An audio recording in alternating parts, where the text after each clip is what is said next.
it's painful to understand how much of what you're doing isn't productive. So I'll give you an example. So I've done this a couple of times with classrooms full of students. Usually when I'm lecturing about career development, say, okay, how much time do you waste? So then I get the class to vote. How many of you waste 10 hours a day? It's like 10% of the kids will put up their hands.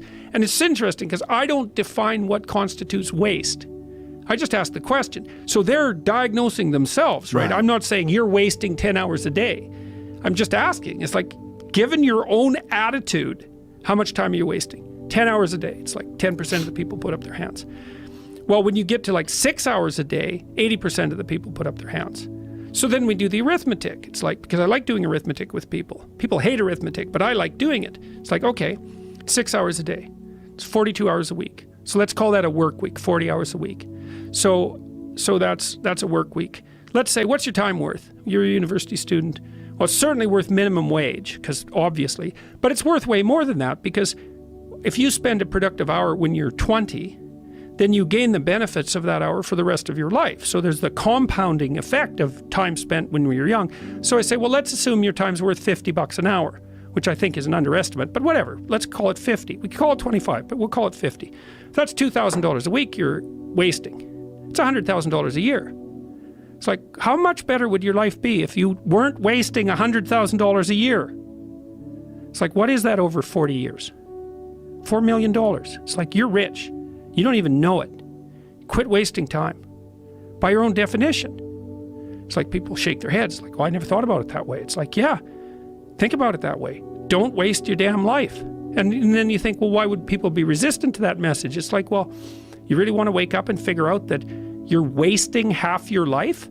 And you know, when people do that kind of wasting, they actually hate it. You know, and I've had lots of people come to my clinical practice who were chronic procrastinators. You know, and so they're watching YouTube videos, say, but not ones that are good for them, although sometimes they will do that, but just browsing in that kind of mindless way that you do when you're not paying attention and you're trying to kill time. And people doing that, they feel bad, they get depressed, they feel anxious, they can't get away from it, they feel kind of quasi-addicted. That's what they're saying about social media now. It's a huge issue with young kids. Absolutely, but there's this feeling of kind of internal rot and corruption that goes along with it. It's like, yeah, well, you're wasting your life. It's like, so it's painful. It's painful to recognize that. Then it's painful to think, oh my God, look how undisciplined I am.